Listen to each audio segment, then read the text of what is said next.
With both Seth MacFarlane's The Orville and CBS's Star Trek Discovery now several weeks out of space dock, it's time to pass judgment on the two competing Trek-ish offerings. And since I'm currently recovering from the man flu and not in the mood for a 2-hour dissection, I'll try and keep this fairly brief. STD. I remember saying I'd only keep watching after the first episode if they really surprised me, and I've ended up watching 3. Though in fairness we had to wait for the third to see the actual pilot, the first 2 proving to be merely the prologue. Which, kudos to them for tricking me into doing that, I guess. But I won't be watching any more, probably because of white privilege and I'm a massive racist or something. But seriously, here are my reasons why. 1. The main character is borderline insufferable. This in itself is enough to doom the show, since the whole thing revolves around her. After watching the first 2 episodes, one of the first things I thought of, and someone at Midnight's Edge mentioned this too, was Red Letter Media's character test. How would I describe Michael Burnham's character without referring to her looks or what she does? And I'd have to say arrogant, insubordinate, violent, even more so in the 3rd episode, kinda logical but also emotional/impulsive. It's not entirely clearly defined, and moreover there's nothing there that makes me want to root for her. I understand she's meant to be flawed and over time she'll get to redeem herself, but you gotta give us something, some reason to care about what happens to her. And I don't care. From the very beginning, when she absurdly predicts the second when a storm will hit, before being proven completely wrong minutes later, she comes off as an unpleasant person to be around, and not in a cool, charismatic way. She looks like she's constantly a hair trigger away from punching someone, and she's pretty much the embodiment of a bad leader, placing such little value in those around her that she literally shoves poor Saru aside in the first episode. Saru, incidentally, with his extreme caution, is clearly intended to make Michael look all tough and decisive in comparison, which backfires since, unlike her, he's actually interesting and likeable. Also clearly intended to make her look good are her action poses, the worst of which is when she jumps down into the shuttle in episode 3 and lands like she's a fucking ninja or something. I could just picture the writer's room with some hipster-looking douchebags punching the air and applauding how strong and fierce she is, and it's just so fucking trite. Fuck this character. I'm surprised, by the way, given how she flunks their own test, that Red Letter Media have gone so easy on this show, but the great Rich Evans did sum her up as intensely unlikable, so I suspect the penny will eventually drop. 2. The others aren't interesting enough to compensate. As mentioned, Saru, who's this wimpy but sympathetic cowman essentially, is a pretty good character. I can see him fitting happily into the crew of the Enterprise D, say, or pestering Odo on DS9. But this isn't exactly an ensemble show, so we're unlikely to get that much of him. And besides our first officer, which is a position, not a rank, for fuck's sake, what else do we have? In short, not much. We did have Michelle Yeoh's character, who I didn't mind since she was recognisable as a Starfleet captain, but, spoilers, they killed her off in short order. Incidentally, the accent didn't bother me at all, but to claim her decision to use it was brave or whatever, in the current climate, come on. Brave would have been somebody's assistant saying, "Hey, Miss Yeoh, maybe you shouldn't use that accent because, except for Chekhov, pretty much everyone in the Federation has always sounded the same." They'd have been thrown off the lot within 5 minutes. So, no Yeoh, bro, which leaves us with other woman, various shades of frosty arsehole, social anxiety lady because that's what you need in a war, and captain who likes to do it with the lights off. I'm sure over time we'll get to meet more of the crew and these crude caricatures will be fleshed out, but the writers have already had more than enough time as it is. I'm out. Sorry. 3. Stupid shit keeps happening. Whether it's aspects of the world or how individual characters behave, there's so much that's just downright dumb. Just a few examples or I'll be here all day. The crew of the Shenzhou don't launch a probe, you know, those things we've had since the 1950s, to investigate the mystery object among the asteroids. Because that wouldn't make Michael look badass. The away team sent to capture the Klingon leader, who's surrounded by fellow warriors, consists of 2 120-pound women. Why? not beam more people over there. If the transporters are knackered, then say the transporters are knackered. Fuck, at least make an effort. In the third episode, the away team run from this fucking giant armadillo or something, and someone dies during the escape, and then at the end we see it's been safely beamed aboard the Discovery. So, why didn't they do that earlier? At the start of that episode, a shuttle pilot making a spacewalk gets knocked out and drifts away seconds before the Discovery appears. No attempt is made to rescue her, and it's as if she never existed. Michael gets life imprisonment for mutiny. Don't get me wrong, she's a terrible officer and she should never have set foot on a starship in the first place, but life imprisonment for knocking someone unconscious? Also, the judges at her court-martial are shrouded in darkness like the panel of evil fashion designers at the start of Zoolander. I'm not joking. And on the subject of darkness... 4. It's too dark, literally. At one point in episode 3, the computer announced a black alert, and I thought, it's a good thing there's an audio warning, or how the balls would you tell? Every time we try to operate one of these weird black controls which are labelled in black on a black background, a small black light lights up black to let you know you've done it. Unless it was being racist. The environments of STD are underlit to the point of absurdity. Also during that episode, I dialed the brightness way up and could still barely see what was happening. It's as if someone mentioned Star Trek Into Darkness at a production meeting and then the title got misinterpreted as a studio note. It's hard to imagine anyone serving in STD's Starfleet, existing as it does in a perpetual gloom, thinking they were part of a positive, benevolent organisation. Does no one have anything brighter than a 40-watt bulb, for fuck's sake? Is this some hellish future EU dystopia where leaving the light on is punishable by death? And someone needs to send George Formby out with a squeegee, because Jesus Christ, the state of those windows. You can see what I can see when I'm cleaning windows. Though I wouldn't blame him for refusing to go, as they'd probably just forget about him and leave him to die, what with life being so cheap in this miserable, shadowy space outfit. No wonder the Klingons want nothing to do with them. Kapla, motherfuckers, I'm with you. But yeah, everything's dark and it's not very appealing. As Mike from Red Letter Media pointed out, this is not a world you want to live in. And shouldn't it be if this is Star Trek and we're on board with Starfleet's mission of peaceful exploration? Seth MacFarlane totally gets this, by the way. More on his show in a minute. 5. They've boxed themselves in. As I mentioned in my video on STD and the Orville back in May, making this show another prequel, set only a few years before Kirk and Co. begin boldly going, was a dreadful idea. Way to limit the scope of what you can do. At least Enterprise, set a century earlier, had a bit of a buffer. The writer's solution to this quandary is to ignore continuity entirely, of which more in a moment. And sure, whatever.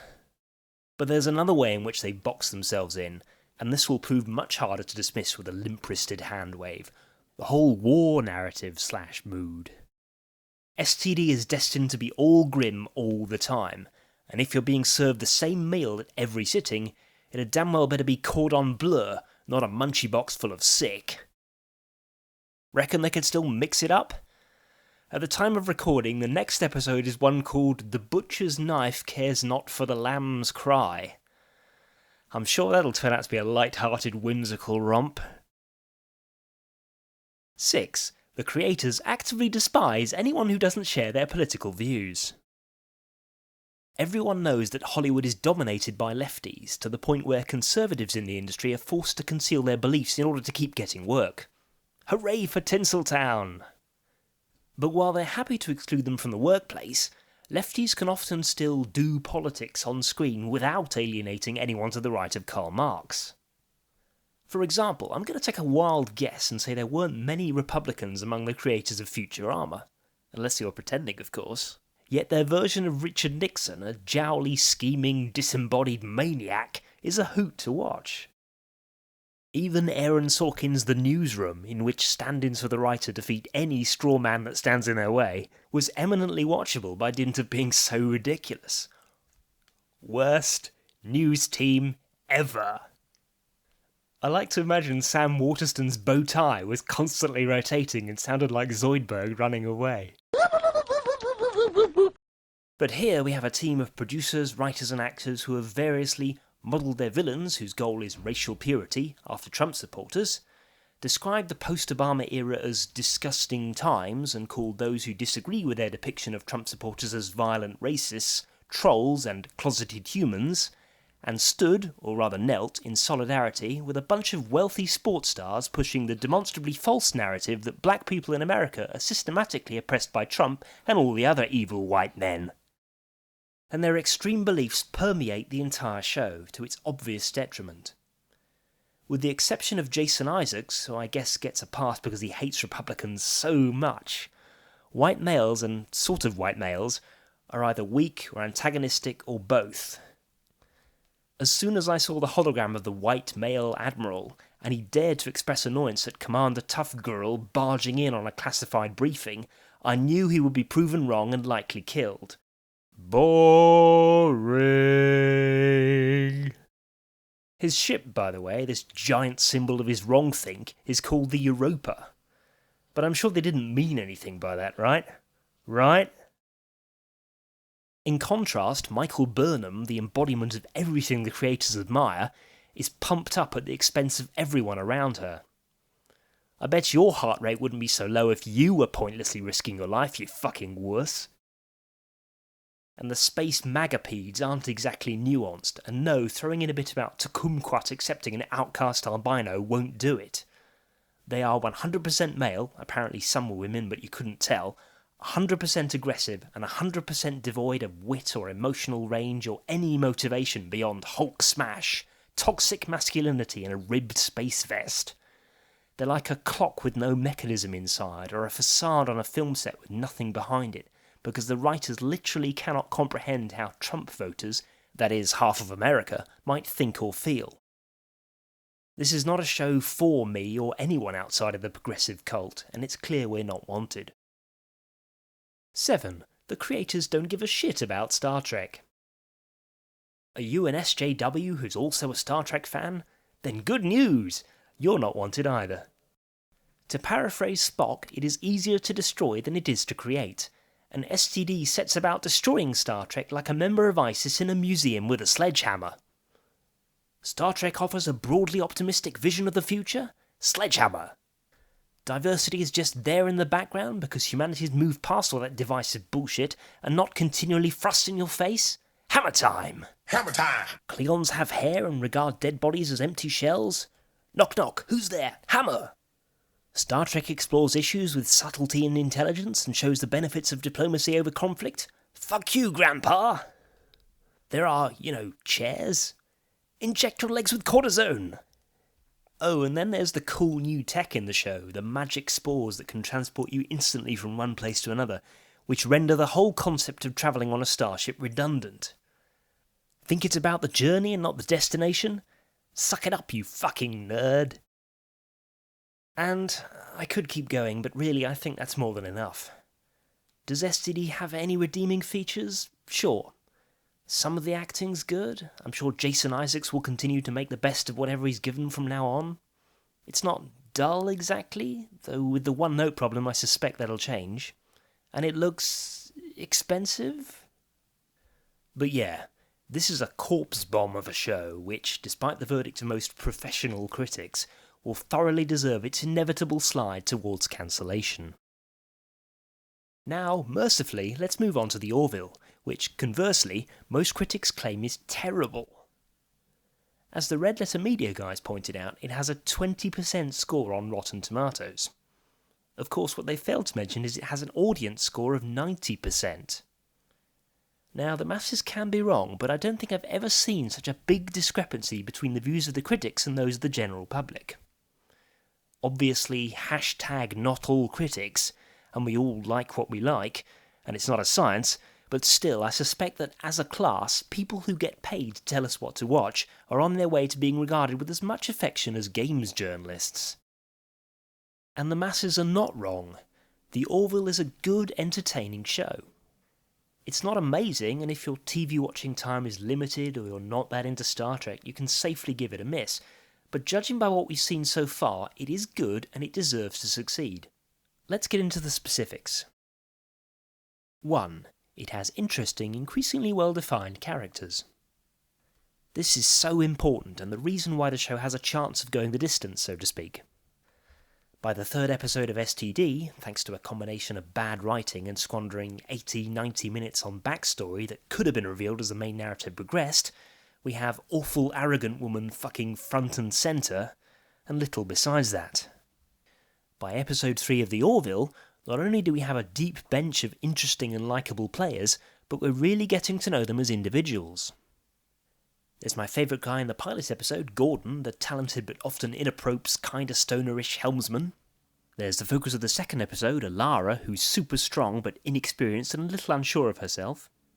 There's Bortus, who's very serious but inspires confidence and is not as inflexible as he appears. There's Kelly, who's brave and a natural leader and has a dry sense of humour. There's Ed, the captain, who some people have conflated with Seth MacFarlane himself and dismissed as smarmy, but actually comes off more like cheesy but earnest, and in the third and fourth episodes reveals he has a brain behind the quips. And it goes on. There's Claire, the faintly disapproving doctor, John, Gordon's call-it-as-you-see-it partner in crime, Isaac, the robot who basically regards humans as morons but is there anyway. All are well written and get their moments to shine. Sure, the business about Ed and Kelly being divorced could wind up getting stale, but for now it's helping to flesh out these characters and contributing to the comedy. Speaking of which... 2. The humour mostly works and is not that big of a deal anyway. I get that MacFarlane's brand of comedy isn't for everyone, and one or two of the jokes so far have fallen flat, but I've been laughing quite a bit at the Orville, and if I hadn't, I would say so. In the pilot, for instance, we get, God, there's no way we're going to be out by 5 today, are we? And the tree gag assessment. In episode 2, there's Jeffrey Tambor's extreme daddishness. In the third episode, despite its overall seriousness, things like Gordon's hopeless attempts at answering general knowledge questions. In the fourth, Isaac's misunderstanding of the word dick. It is a compliment. Combination skin. Boom, bitch. Persian guy, maybe? And in the fifth, which I've just seen, the practical joke escalation. Oh my god, you found a rectangle. Gordon's high-pitched voice? Still, this stuff is subjective, and if dick jokes are a turn-off, you'll be turning it off. That said, the humour is not the be-all and end-all of this show. It was sold to us as a parody, which, while it might have been hard to sustain, wouldn't have been a bad thing necessarily, whereas in fact, as MacFarlane hinted when he said they were taking the sci-fi seriously, it's an honest-to-goodness proper drama with little bits of humour sprinkled throughout. And the suggestion from some critics that the comedy and the drama don't go together I find bizarre. Have they never worked in an office? Have they never experienced life? The quips and the banter feel perfectly natural, and in fact make the characters more realistic than your typically somewhat stuffy Starfleet crew. Heresy, I know. 3. It features great standalone stories. Pilots are notoriously tricky, what with all the setting up you have to do, but the krill/banana ray business in the first episode was still a lot of fun. And since then, the Orville has really impressed with its storylines and given off a strong next-generation vibe in a good way. In episode 2, we have Alara being unexpectedly handed command and quickly finding herself in over her head. That's classic TNG right there. And also a neat Space Zoo B-plot. Episode 3 is a classic ethical dilemma episode where they not only have the balls to tackle gender reassignment surgery, but do so in a way that's intelligent and nuanced. Imagine an episode in which characters try to persuade each other of their viewpoints through dialogue while confronting and questioning their own assumptions. 20%, critics say. In episode 4, we get the really cool concept of a giant colony vessel whose inhabitants have forgotten their origins and don't believe in a world outside their ship, with some nice character bits woven in. Kelly in particular is a standout. And there's an awesome villain. Plus, Liam fucking Neeson. And in the latest episode, the captain learns to trust his first officer after the crew overcomes a series of commendably fresh challenges, an against-the-clock comet rescue, escaping from a dark matter storm, and thwarting the schemes of a seemingly unstoppable hot lady from the future. I mean, this is great stuff out of the gate. And while I'm generally a fan of long-form storytelling, season arcs and so on, The Orville demonstrates the advantages of the older next week on Star Trek format, and that there is still a place for this kind of show, despite the fact that it's 2017, people. Its setup means the writers have a freedom STDs can only dream of. 4. The world is inviting.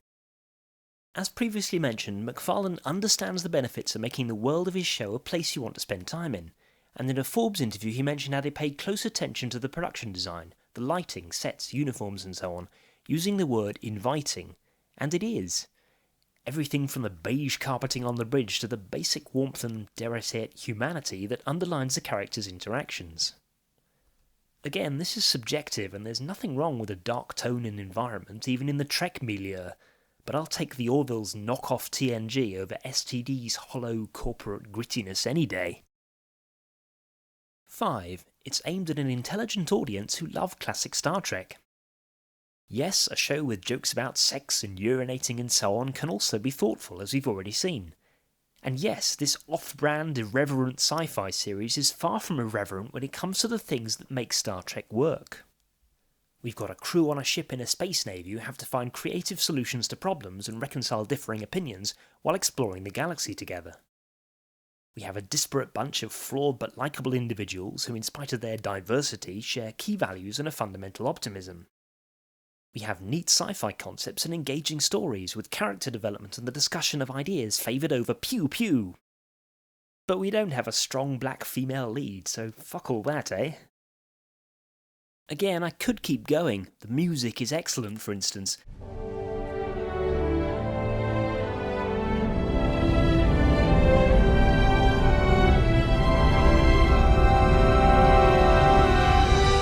And the richness of Moklan society makes a mockery of STD's dumbed-down Klingons, but in summary, the Orville is basically TNG minus a bit of gravitas plus humour, which is to say, pretty fucking decent. Sure, you don't get Patrick Stewart acting the shit out of some dramatic speech, but then you also don't get the outrageous Sakona or Picard being hilariously pursued by Troy's mum, so it's not a bad trade-off. Hopefully MacFarlane and co can keep up the good work, smooth out the rough edges, and continue to attract an audience in the face of critical disdain. So watch it. Or don't, whatever. I'm not your dad. And as for the critics who would have us believe that up is down and black is white, not racist, I have only this to say. There are 4 lights!